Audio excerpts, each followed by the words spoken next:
ഇസ്രായേലിൻ്റെ മണ്ണിൽ ശക്തമായ ആക്രമണം നടത്താൻ ഇറാന് കഴിഞ്ഞതിൻ്റെ പിന്നിൽ 2 കാരണങ്ങളുണ്ട്. അതിൽ ഒന്നാമത്തെ കാരണം ഈ കാണുന്ന ഷഹീദ് ഡ്രോണുകളാണ്. രണ്ടാമത്തെ കാരണം എന്ന് പറയുന്നത് അയൺ ഡോം സംവിധാനത്തിൻ്റെ ഒരു പോരായികയാണ്.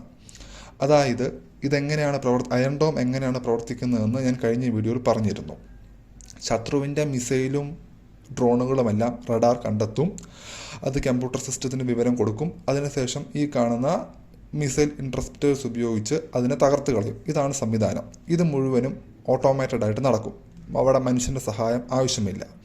പക്ഷേ ഈ കാണുന്ന ആ ലോഞ്ച് പാഡുകൾക്ക് ഒരു ബാറ്ററി ഉണ്ട്. അതായത് മനസ്സിലാക്കാൻ എളുപ്പത്തിന് 20 മിസൈലോ അല്ലെങ്കിൽ അങ്ങനെ 20 മിസൈലാണ് സംഘടിപ്പിക്കുക. അതായത് ഒരു ബാറ്ററിക്കുള്ളിൽ 20 മിസൈലേ കാണുകയുള്ളൂ.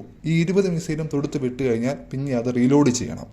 അത് റീലോഡ് ചെയ്യണമെങ്കിൽ തന്നെത്താൻ ചെയ്യത്തില്ല. അതിനവിടെ ഒരു മനുഷ്യ സഹായം വേണം. അങ്ങനെ റീലോഡ് ചെയ്യാനായിട്ട് ഏകദേശം അരമണിക്കൂർ മുതൽ 1 മണിക്കൂർ വരെ എടുക്കും എന്നാണ് പറയുന്നത്. ഇതിന് കറക്റ്റ് സമയം ഇസ്രായേൽ പുറത്തുവിട്ടിട്ടില്ല. അപ്പോൾ ഇവിടെ സംഭവിക്കുന്നത് എന്താണെന്ന് വെച്ചാൽ, ഇറാൻ ആദ്യം വലിയ തോതിൽ ഇങ്ങനെയുള്ള ചിലവ് കുറഞ്ഞ പ്രഹരശേഷി കുറഞ്ഞ ഡ്രോണുകളെ അയക്കും. ഈ വരുന്ന ഡ്രോണുകളെയെല്ലാം അയൺ ഡോം തകർത്ത് കളയും. അങ്ങനെ ഒരുപാട് ഇതുപോലെയുള്ള ഡ്രോണുകൾ വരുമ്പോൾ അയൺ ഡോമിന് കുറച്ച് കൺഫ്യൂഷൻ ആവും. അപ്പം ഈ കാണുന്ന എല്ലാ ബാറ്ററിയും ഒരേ സമയം പ്രവർത്തിക്കും. അങ്ങനെ ഇതിൻ്റെ എല്ലാത്തിൻ്റെയും ബാറ്ററി തീർന്ന് ഇത് റീലോഡ് ചെയ്യേണ്ടി വരും. ആ റീലോഡ് ചെയ്യാൻ എടുക്കുന്ന സമയം അത് ചിലപ്പോൾ അരമണിക്കൂറാവാം, ചിലപ്പോൾ 1 മണിക്കൂറാകാം. അത്രയും സമയം അവിടെ ഒരു സുരക്ഷയില്ല. ആ സമയത്താണ് ഡ്രോണിന് പിന്നാലെ വരുന്ന ബാലിസ്റ്റിക് മിസൈലുകൾ പണി നടത്തുന്നത്.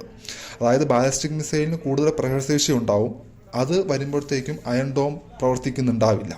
ഈ സമയം കണക്കാക്കിയാണ് അവിടെ കറക്റ്റായി ആക്രമണം നടത്തുന്നത്.